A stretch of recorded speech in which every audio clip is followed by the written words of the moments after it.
네, 안녕하세요. 김윤범 세무사입니다. 오늘은 다가오는 2026년도 부동산 관련 세금이 어떻게 바뀔지에 대해서 함께 총정리해보는 시간을 가져볼까 합니다. 2026년 부동산 관련 세법 변화는 3+2 총 5가지의 키워드만 기억하시면 됩니다. 그중 가장 중요한 3가지의 메가 트렌드는요. 첫 번째로는 다주택자 양도세, 두 번째로는 가족 간 매매 시 취득세, 그리고 세 번째로는 종합부동산세 관련 변화입니다.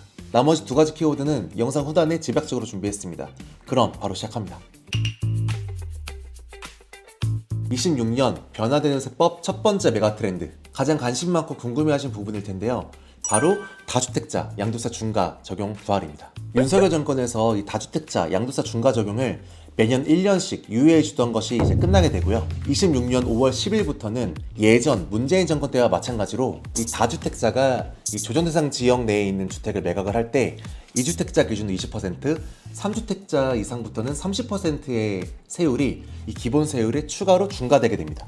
이 중과세율을 적용될 때는요, 중과세율 자체도 무섭지만 더 무서운 건 아무리 오래 갖고 있다고 하더라도 장기보유 특별공제를 적용받을 수 없다는 데에 있습니다. 이 중과세율과 당특공제는 항상 세트라서 함께 움직이게 되거든요. 만약 영상 보시는 분들께서 이미 2주택자 이상이시고 내년 이후에 이 주택을 매각하실 계획이시다, 이러면 반드시 사전 준비가 필요합니다. 선택이 아닌 필수예요. 다주택자라고 하더라도 이 무조건 양도세 중과세율이 적용되는 것은 아니고요. 이 중과가 적용 배제되는 경우도 충분히 존재합니다. 만약 여기에 해당하지 않는다면 이 매각 우선순위를 좀 설정을 하거나 가족 간 증여 등을 통해서 피해 나가는 방법도 충분히 존재하니까요. 관련해서는 제가 기존에 업로드했던 영상이 있으니까 자세한 부분은 해당 부분을 참고하시면 될 것 같아요. 아무 생각 없이 그 순간을 맞이하시면 절대 안 됩니다.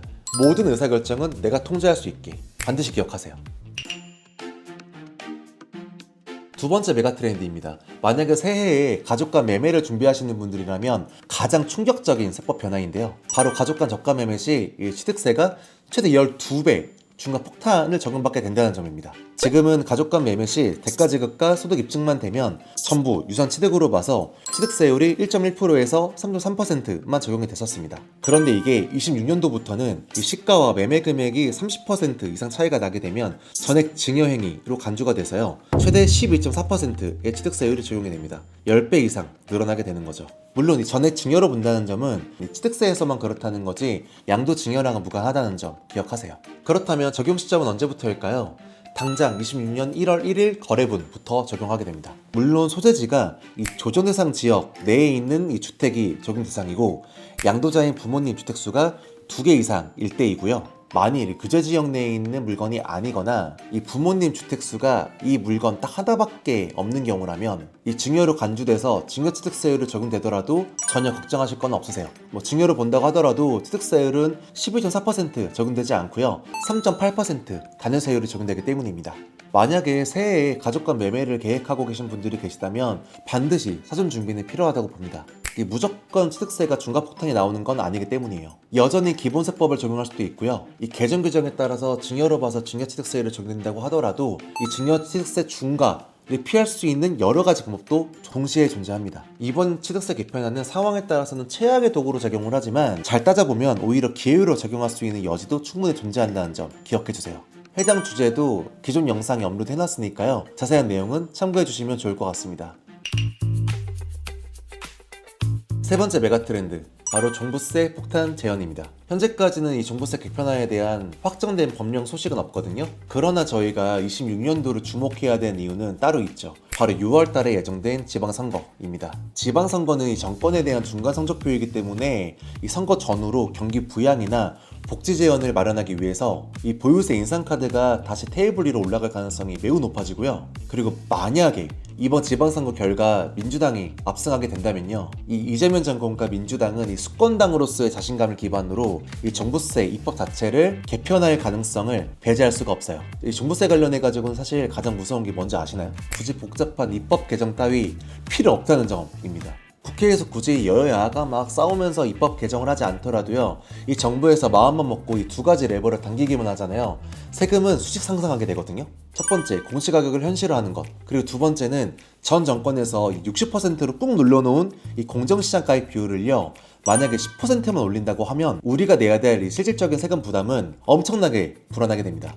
이 종부세 과세 표준은 이 공시가격에 이 공정시작가액 비율을 곱한 금액을 기준으로 산정하기 때문에 만약에 공시가격이 현실화가 되고 그리고 공정시작가액 비율이 현행 60%에서 뭐 70%, 80%로만 올라가게 되더라도 이 종부세 부담은 과거 이 최고점 수준으로 회귀하게 되는 것이죠. 그리고 여기서 이 공정시작가액 비율의 조정은 이 입법사항이 아니라 이 대통령령에 해당하기 때문에 국무회의 의결만 진행되면 언제든지 레버가 당겨지는 거예요. 굳이 이 세제 개편이라는 거창한 이름표가 붙지 않아도요. 이 종부세 폭탄은 언제든 재가동될 수 있는 일종의 시한폭탄이라고 생각이 됩니다. 이 종부세 부분은 저도 가장 유익 있게 보고 있는 항목이거든요. 새로 들어오는 소식이 있을 때마다 빠르게 정리해서 안내드리겠습니다.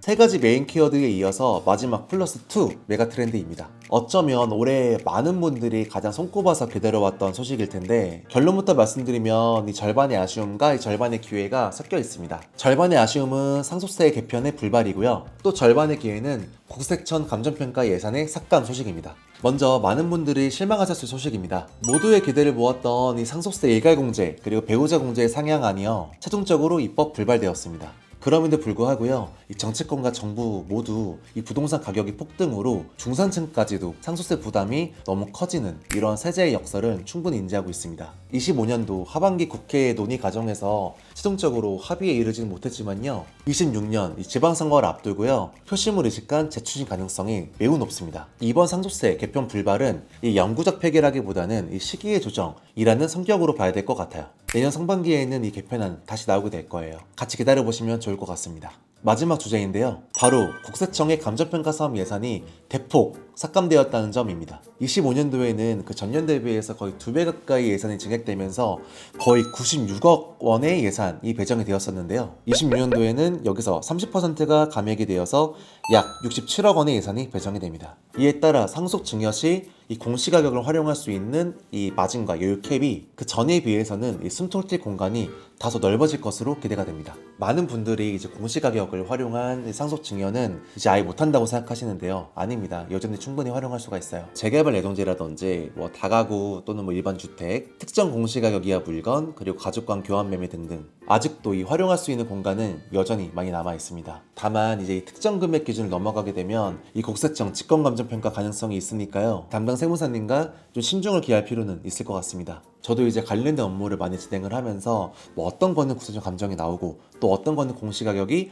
그대로 인증되는 것을 이 몇 년째 경험을 하다 보니까 이 내부적인 데이터와 이 기준점이 좀 축적된 상황입니다. 그리고 26년도부터는 이러한 기준점이 조금 더 여유가 있어진다라고 보시면 되겠습니다. 오늘은 2026년도에는 반드시 알아야 될 이 부동산 세제 메가트렌드를 알아봤습니다. 특히나 이 규제지역 내에 다주택자분들께서 주택을 양도할 계획이 있으시거나요, 또는 가족 간 증여 매매를 계획하고 계신 분들이라면 20년도에는 이 관련 세제가 완전 대격변이 일어나는 해이기 때문에 반드시 이 사전 준비가 철저히 필요할 것 같아요. 곳곳에 지뢰가 매설되어 있기 때문에 제대로 준비하지 않으면 오히려 준비를 아예 안 한 것만 못하게 될 겁니다. 그렇지만 앞서 말씀드렸다시피 뭐 다주택자 양도세 중과 그리고 직권감정평가 그리고 취득세 이슈는 개별 사항을 잘 분석해서 대응을 하게 되면 이 대응 방향성이 나오는 부분이니까요. 관련한 전문 세무사님과 논의해서 좋은 해결 방법을 강구하시면 반드시 방법은 나옵니다. 뭐 상담이나 도움 필요하신 분들은요, 제 캐파가 닿는 선에서 최선을 다해서 도와드리고 있으니까요, 댓글 남겨주세요. 그럼 오늘은 여기서 인사드리고 다음에 더 좋은 주제로 찾아뵙도록 하겠습니다. 감사합니다.